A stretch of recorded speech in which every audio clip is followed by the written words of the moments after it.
Ahoj, moje meno je Patrik Zráškovič a vítam ťa pri ďalšom videu na tomto kanále.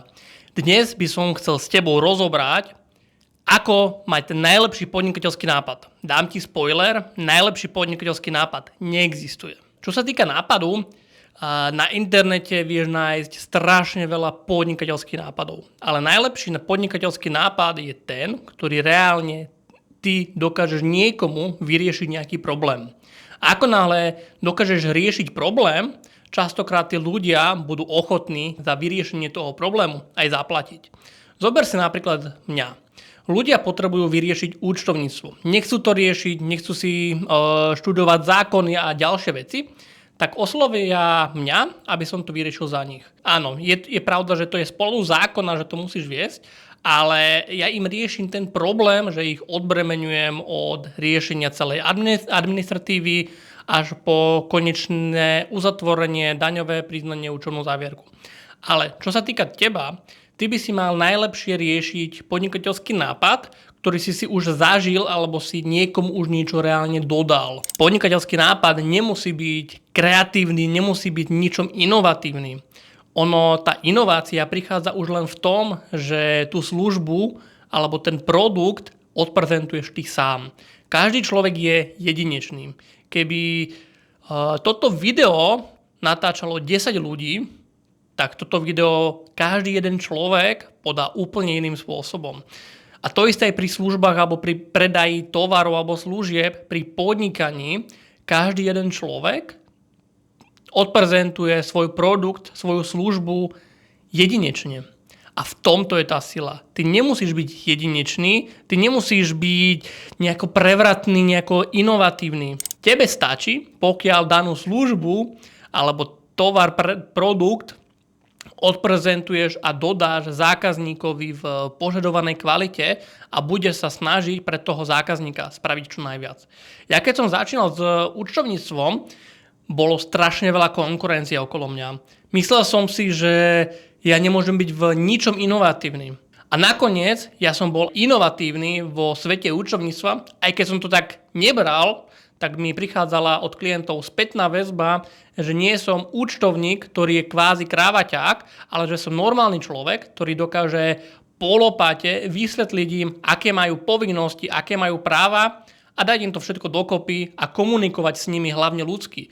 Toto si u mňa klienti najviac vážia, že dokážem s nimi sa bežne porozprávať a nie je to strojové, to právnicky komunikovať, ale snažím sa hlavne byť ľudský. Snažím sa pochopiť, vcítiť do svojho zákazníka.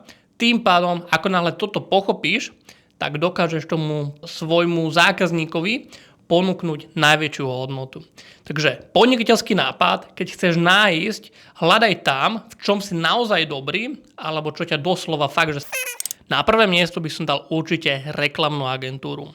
Počkaj, ja viem, že hovorí, že ale je strašne veľa reklamných agentúr a všetci robia to isté. Áno, aj nie. Ja som sa stretol za svoj život, že tých reklamných agentúr, áno, je ich strašne veľa, pýtajú si aj strašne veľké peniaze, ale majú strašne zlú komunikáciu voči zákazníkovi. Reklamné agentúry nevedia komunikovať so zákazníkom. A ako náhle nevieš komunikovať so svojím zákazníkom, nevieš mu odprezentovať svoju službu, tak prečo by si oni mali objednať od teba službu a prečo by vôbec u teba mali zostať a prečo by si im vôbec ty mal robiť reklamu?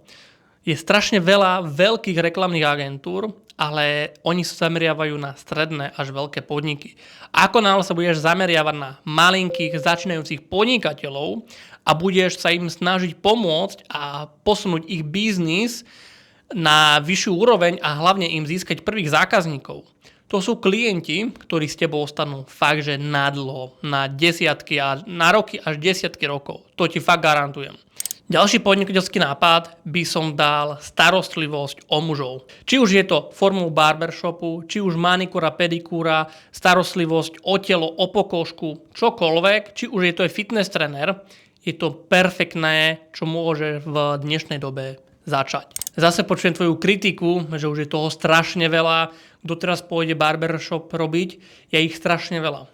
Áno, ale zase, ako som povedal, zase je to o tej komunikácii. Či už si fitness tréner, alebo barbershop, alebo barber a ide si zakladať svoje podnikanie, sústreď sa hlavne na komunikáciu.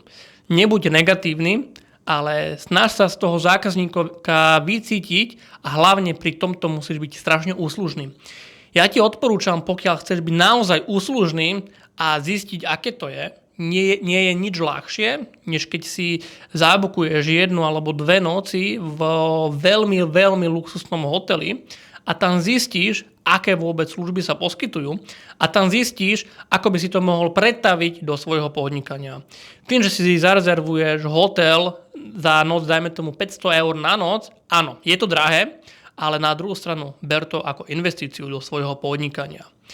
Ako náhle to urobíš, užiješ si aj tú 1 noc, aj tie 2 noci a garantujem ti, že budeš to chcieť zažiť znovu a znovu a budeš to vedieť pretaviť do svojho zákazníka. V takomto hoteli sa myslím fakt na maličkosti. A v tomto prípade toto je rozdiel medzi úspešným a neúspešným podnikateľom, mysleť na tie maličkosti. Takže čo sa týka podnikateľského nápadu, prvý by sme mali reklamná agentúra, barber alebo starostlivosť o mužov, či už si fitness tréner, manikér, pedikér, to je druhá. A tretiu, tam by som dal rozhodne tvorba webových stránok. Keďže na prvé miesto som dal marketing, tak samozrejme na 3. mieste by som dal tvorbu webových stránok. Samozrejme, niekto by mohol povedať, že reklama a tvorba webu, že však väčšinou to robí ten istý človek. Áno, ale, je tam to ale. A to ale by som tam dal z toho dôvodu, že ako náhle chceš niečo robiť naozaj kvalitne a dobre, tak by si sa mal špecializovať na jednu oblasť. Či už je to tvorba marketingu, alebo tvorba webu a naozaj, keď chceš byť dobrý, tak sa zameraj hlavne na tú jednu vec. Keď už budeš vyrastať a budeš väčší, potom môžeš pridružiť ďalšie služby. Toto už je za mňa všetko. Ak sa ti video páčilo, daj mi like a odber.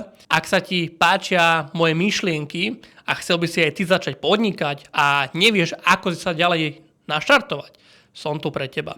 Dole pod toto video ti dám link na moju webovú stránku, kde si vieš zarezervovať 30-minútovú konzultáciu a vieme sa spolu pozrieť na to, ako by si mohol aj ty začať úspešne podnikať doslova od nuly. Vidíme sa pri ďalšom videu. Čau!